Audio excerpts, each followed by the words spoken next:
Video को and तक पूरा देखना एवरीवन। ये वीडियो बहुत बहुत इम्पोर्टेंट होने वाला है आज का। सीबीएसई की जो नया चेंज आया है आपके एग्जामिनेशन में, जैसा कि आप देख सकते हैं स्क्रीन पर। What is the different in the writing section as per CBSE SQPU 2025-26। आपने जो प्रीवियस ईयर के क्वेश्चन पेपर्स देखे होंगे, उन क्वेश्चन पेपर्स में ये चेंजेस मेंशन नहीं है जो राइटिंग सेक्शन में हुआ है, स्पेशली जो एनालिटिकल पैराग्राफ में हुआ है। लेकिन ये चेंज जो सीबीएसई ने सॉल्व मॉडल पेपर जारी किया था, इंट्रोड्यूस किया था सेशन के बिगिनिंग में, उसमें ये चेंज उन्होंने साफ-साफ दिया है कि ये चेंज इंट्रोड्यूस हो चुका है और जितने भी मॉडल पेपर आ रहे हैं, उन सभी में ये चेंजेस आ गया है। तो एक बार इसे देख लेते हैं। ये आपके एग्ज़ाम पॉइंट में पूरे 5 नंबर का आपसे पूछा जाएगा और अगर आपको इसको लिखने का आइडिया नहीं है और इसमें चॉइस भी नहीं है एवरीवन, इसमें किसी तरीके की चॉइस आपको नहीं मिलने वाली है। जो चॉइस होगी इंटरनल, वो उन्हीं 2 क्वेश्चन्स के बीच में होगी, राइट? तो इसको आप एक बार देख लीजिए। देखिए क्वेश्चन पूछा हुआ है, what is different in the writing section as per CBSE. So earlier the analytical paragraph was based on visual factual data like charts, maps, product labels, survey result. आपको जो भी analytical paragraph पहले दिए जाते थे वो इसी पे based होते थे and you had to explain the detail using the very simple observation and description. आपको उस डिस्क्रिप्शन को देखते हुए, उस डिटेल को देखते हुए उसको ऑब्जर्व करते हुए उसे एक्सप्लेन करना होता था, that's it. The topics were straightforward and familiar, such as eco-friendly bags on reading habits. The focus was on the reporting facts accurately without giving the personal opinion. आपको अपनी ओपिनियन नहीं देनी होती थी, जो फैक्ट्स आपको दिए होते थे उसी को आपको एक्यूरेटली रिपोर्ट करना होता था। लेकिन अब सीबीएसई ने क्या चेंज कर दिया है, देखिए। Now in CBSE SQPU 2025 and 26, the analytical paragraph asks you to choose one option out of two or three, such as selecting the best guest speaker or the project partner, and you must analyze the given excerpts or profile and justify your choice using logic and specific criteria. मतलब CBSE अब आपसे personal opinion मांगेगा choices पे।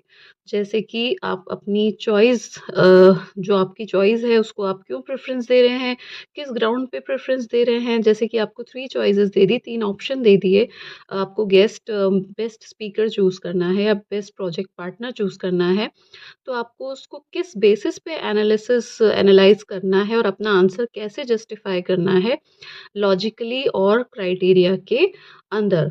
सो this new format checks your critical thinking. अब क्या-क्या check होगा? आपकी critical thinking, comparison skills, decision making and how clearly you can explain your reason based only on the input provided. आपको personal choices नहीं रखनी है। जो भी इनपुट आपको प्रोवाइड किया गया है, उसी इनपुट के अंदर आपको अपना आंसर देना है। तो चलिए चलते हैं इसके फॉर्मेट की तरफ, देख लेते हैं एक बार इसका क्या फॉर्मेट है, किस तरीके से आपको आंसर देना है। तो देखिए आप स्क्रीन पे देख सकते हैं। First of all clearly state your choice right at the beginning. सबसे पहले तो आपको बिगिनिंग में अपनी चॉइस बता देनी है। Focus on the events needs, what qualities are required for the task. Use evidences from the profiles. Give 2 to 3 strong reason with proper explanation. Compare briefly to show why the other options are less suitable.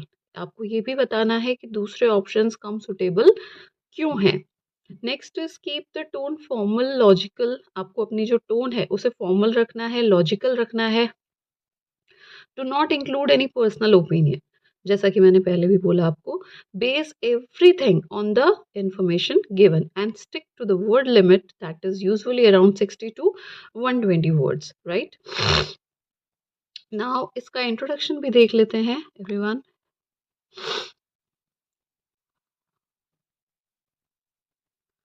ये बहुत ही important है बच्चों आपके exam point of view से, तो इसे आप एक बार, आप चाहे तो इसका स्क्रीनशॉट ले सकते हैं। सबसे पहले आप इंट्रोडक्शन करेंगे। Start with a clear sentence स्टेटिंग your choice and hinting at the main reason. आप अपनी क्लियर चॉइस बताएंगे और उसी से आप सेंटेंस स्टार्ट करेंगे। फॉर एग्जाम्पल, यहाँ पे एग्जाम्पल भी आपको हैंड टू हैंड दे रखा है, देखिए। I believe Suhani would be the best team partner because she is well organised and reliable contributor. तो ये हो गया बिगिनिंग कि आपने सुहानी को बेस्ट टीम पार्टनर बता दिया, और क्यों बताया, अपने मेन रीजन के साथ, वो भी आपने बता दिया। Second is present 2 to 3 specific qualities that match the task need, और इसमें आपको कनेक्टर्स यूज करना है, जैसे कि because, as, since, which shows that include a brief comparison to show why others may not be suitable। और आपको ये भी बताना है कि दूसरे सुटेबल क्यों नहीं है। अब इसका एग्जाम्पल देख लीजिए। She prepares well, helps others, ensures the team stage on track, unlike Aarav. अब जब आप दूसरे से कंपेयर कर रहे हैं तो आप अनलाइक का यूज कर रहे हैं। She submits work on time, unlike Dev she doesn't skip practice. तो उसने ये भी बताया कि देव क्या कर रहा है और आरव क्या कर रहा है, और उन दोनों की तरह ना होने के लिए हमने एक सिंपल सा वर्ड लगा दिया, दैट इज अनलाइक। तो ज़्यादा लंबी चौड़ी रामायण ना लिखते हुए आपको सिंपली इसमें जो वर्ड्स हैं, कनेक्टिव वर्ड्स हैं, उनका आपको यूज करना है। थर्ड देख लीजिए, and with a strong closing line that reinforces your choice. एक स्ट्रॉन्ग लाइन के साथ आपको इसको एंडिंग देनी है। Her team work and consistent preparation make her the ideal partner for the team, that's it. उसका जो टीम वर्क है, उसकी जो कंसिस्टेंट प्रिपरेशन है, वो उसको एक आइडियल पार्टनर बनाती है टीम के लिए, और यहीं पे आप अपना आंसर एंड कर देंगे। अब देखिए इसके लिए कौन सी फ्रेजेस हैं जो यूजफुल हो सकती हैं, मैं वो भी आपके लिए लेकर आई हूँ। देखिए, फर्स्ट अपनी चॉइस बताने के लिए आप यूज़ करेंगे, I believe dash is the most suitable partner. अब ये जो डैशेस छोड़े हैं, यहाँ पर आप अपने जो भी नाम या जो भी डेटा आपको गिवन होगा, जो भी चॉइस आपको गिवन होगी, वो आपको यहाँ पे फिल कर देनी है, जिसको भी आप समझते हैं कि ये सुटेबल है। Dash is the most suitable because based on the task requirements, जो भी टास्क की रिक्वायरमेंट है, would be the best choice. So considering the needs of the event, dash is the ideal candidate। देखिए, most suitable and ideal candidate। Second, अब क्या reason बताएंगे आप? He or she shows excellent dash and dash, his or her strength lies in this one key quality that makes him or her stand out। तीन तरीके मिल गए आपको बताने के, her strength, her key quality and this would be helpful because. आप तीनों ही तरीके से लिख सकते हैं।